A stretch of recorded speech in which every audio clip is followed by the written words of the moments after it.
Flaubert, dans son dictionnaire des idées reçues, déclarait que le droit, on ne sait pas ce que c'est. C'est une idée populaire. Le droit serait ennuyeux, trop compliqué, pas clair. En somme, du blabla fait pour embrouiller tout le monde, sauf ceux qui y ont été formés. Malheureusement, cette idée a un fondement. Le droit ne se lit pas, il se déchiffre, et il n'est pas aisé à déchiffrer. Alors que nul n'est censé ignorer la loi, les juristes font aujourd'hui des années d'études pour n'en maîtriser que certains domaines. Cependant, le droit n'est en réalité pas nébuleux. Avec quelques notions clés, la connaissance de quelques termes, de certaines mécaniques, tout le monde peut s'y retrouver. C'est à cette aspiration qu'espère répondre cette chaîne. Vous parlez de droit, mais en le rendant accessible à tout le monde. Ni ennuyeux, ni inintelligible. Du moins, c'est ce que j'espère réaliser dans mon domaine du droit, à l'intersection entre le droit pénal et le droit des affaires, le droit pénal des affaires. Bienvenue sur Projet DPAF, la chaîne de présentation et de réflexion autour du droit pénal des affaires.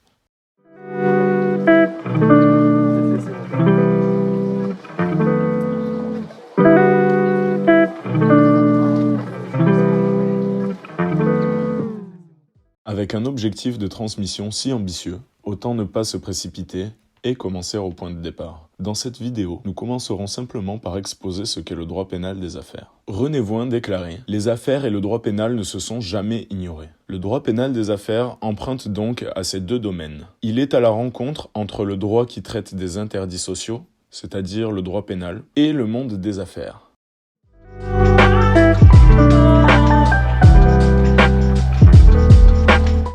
À ce jour, le droit pénal des affaires est largement tributaire du droit pénal. Cela signifie que, tout comme le droit pénal, il a pour objectif de construire un ensemble de règles ayant pour finalité de sanctionner un certain nombre de comportements que l'on considère comme nuisibles, comme portant atteinte à des valeurs sociales particulièrement essentielles. Ces règles sont notamment des règles de définition des comportements réprimés. Il faut savoir de quel comportement on veut se protéger. On parle ici de droit pénal général et de droit pénal spécial, ou des règles établissant la manière dont on va poursuivre puis punir ces comportements et leurs auteurs. On parle ici de procédure pénale et de droit des peines.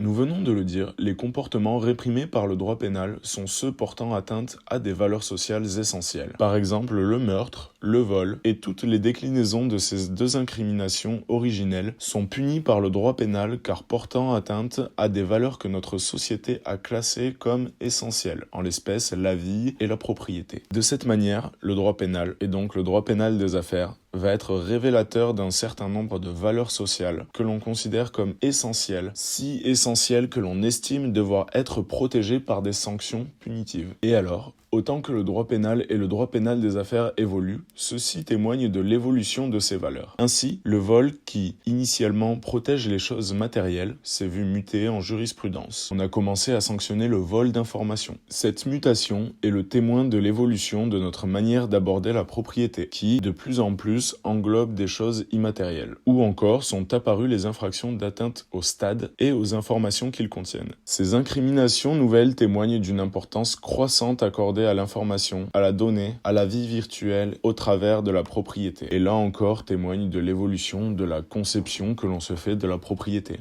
Mais tout comme il témoigne de la montée en puissance de certaines conceptions, le droit pénal, et a fortiori sa version affaires, est aussi un témoin de la diminution de l'importance de certains phénomènes ou valeurs, voire de la disparition de celles-ci. C'est tout le sujet de la dépénalisation, qui se décline d'ailleurs soit en la normalisation de certains phénomènes, on estime que les comportements auparavant réprimés ne portent plus atteinte aux valeurs posées comme essentielles, soit en la déconsidération carrément de certaines valeurs. On considère que ces valeurs-là ne font plus partie des valeurs essentielles qui doivent donc être protégées par des sanctions punitives.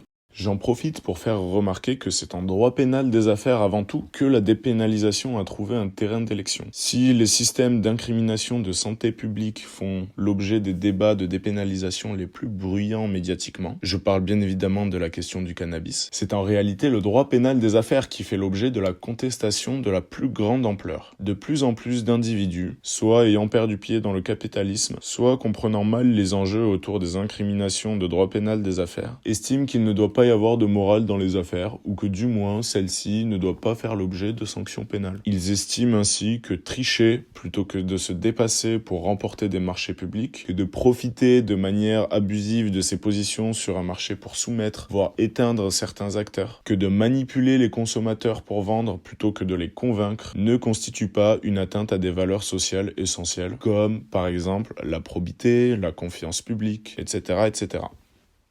Voire ils considèrent que ces comportements y portent bien atteinte, mais qu'en réalité, ce sont ces valeurs qui ne sont plus essentielles. Je grossis bien évidemment le trait, et je comprends un certain nombre d'arguments de ceux qui souhaitent la dépénalisation de la vie des affaires. Ce sujet est vaste et complexe. Les points de vue de tous bords s'entendent, et quoi qu'il en soit, il y a tant à dire sur le sujet qu'il mérite à minima une vidéo dédiée. Mais encore, l'aspect pénal de la matière implique, nous l'avons dit, des questions de procédure pénale et de droit des peines. Loin d'être ennuyantes, les problématiques de procédure et de peine questionnent également nos valeurs. Tout l'enjeu de la procédure pénale et de la peine est de trouver un équilibre entre d'une part la préservation des droits et libertés des auteurs d'infractions ou des suspects, et d'autre part la nécessité de trouver les auteurs de ces infractions et de protéger la société de leurs agissements, de les mettre hors d'état de nuire. Ainsi, par exemple, le droit pénal des affaires, à propos de la preuve des comportements réprimés et de leur imputation, doit d'un côté préserver les droits et libertés des personnes poursuivies, parmi lesquelles le droit à la présomption d'innocence ou la liberté individuelle tout simplement, mais d'un autre côté, face à une criminalité toujours plus complexe, astucieuse et dissimulée, il doit adopter une approche parfois très favorable à la répression, avec des présomptions de culpabilité, avec une imputation parfois très élargie, avec des techniques d'enquête spéciales plus intrusives, avec la théorie des infractions dissimulées, etc. Et ce n'est pas tout, les problématiques de cette matière passionnante qu'est la procédure pénale sont multiples. Nous aurons l'occasion d'y revenir à plusieurs reprises. Tout cela dit, les aspects pénaux ne suffisent pas à résumer la matière, même s'ils en expliquent une grande partie. Ainsi, les questions de droit pénal devront être combinées avec des considérations affairistes.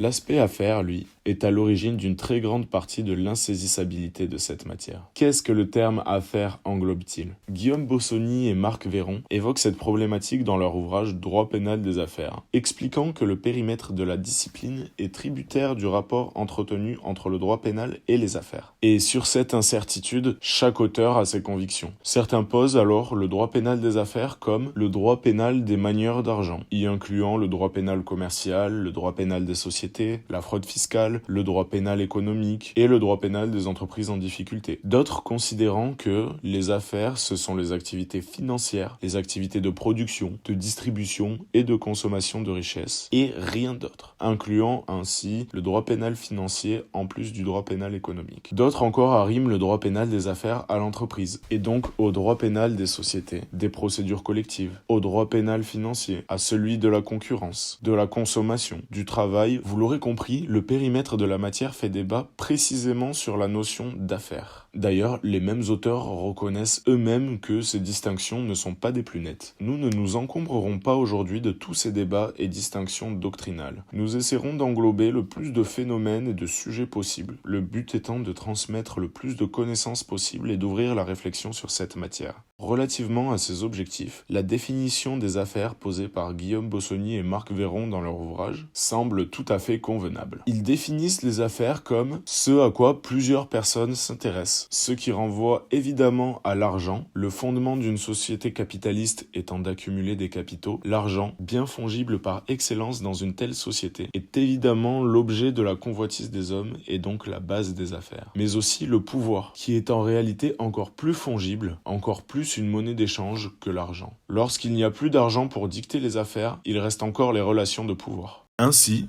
nous nous attarderons sur tous les aspects du droit pénal, sans se restreindre, dès lors qu'entrent en jeu des flux d'argent ou des relations de pouvoir. Par ailleurs, cet attachement de la matière aux affaires nous donnera l'occasion d'aborder des domaines et sujets extérieurs au droit pénal. Ainsi, les notions de contrat, de concurrence, de consommation, de fonctionnement des sociétés et autres formes d'entreprise, la finance, la fiscalité seront abordées au cours des prochaines vidéos. Et parce que les affaires ne sont pas toujours légales, nous nous intéresserons aussi aux phénomènes de l'économie souterraine, tels le proxénétisme, le trafic de stupes, les phénomènes de recel, de corruption, de blanchiment d'argent, etc., etc. Nous verrons au passage que ces phénomènes illégaux présentent des liens parfois assez étroits avec l'économie légale. Vous l'aurez compris, cette chaîne a une visée éducative. Elle s'adresse aux étudiants en droit qui bien souvent connaissent le droit pénal ou le droit des affaires, mais peu le droit pénal des affaires, qui est aussi intéressant, subtil et complexe que les deux premiers, qui puise dans les deux premiers, un peu plus dans le droit pénal, c'est vrai, mais qui malheureusement n'est pas aussi connu. La chaîne s'adresse également à ceux que la curiosité aura simplement conduit ici. Nous essaierons de faire en sorte que les concepts et réflexions soient toujours compréhensibles pour la plupart, sans en dégrader la substance. Mais également, bienvenue aux professionnels du droit pénal des affaires. Je serai ravi de vous exposer ma vision et mes réflexions sur la matière. Entendons-nous, vous entendrez probablement beaucoup de choses que vous connaissez déjà, des réflexions que vous trouvez peut-être basiques, mais j'ose espérer que les fois où vous entendrez des choses nouvelles, cela fera naître en vous des réflexions fécondes, et qu'à nous tous fassions progresser cette matière si essentielle, et qui gagnerait énormément à se développer encore plus. Bien évidemment, je vous invite à soutenir cette initiative en vous abonnant, en likant cette vidéo et en la partageant à ceux susceptibles d'être intéressés. Bienvenue sur le projet DPAF. Merci pour votre écoute.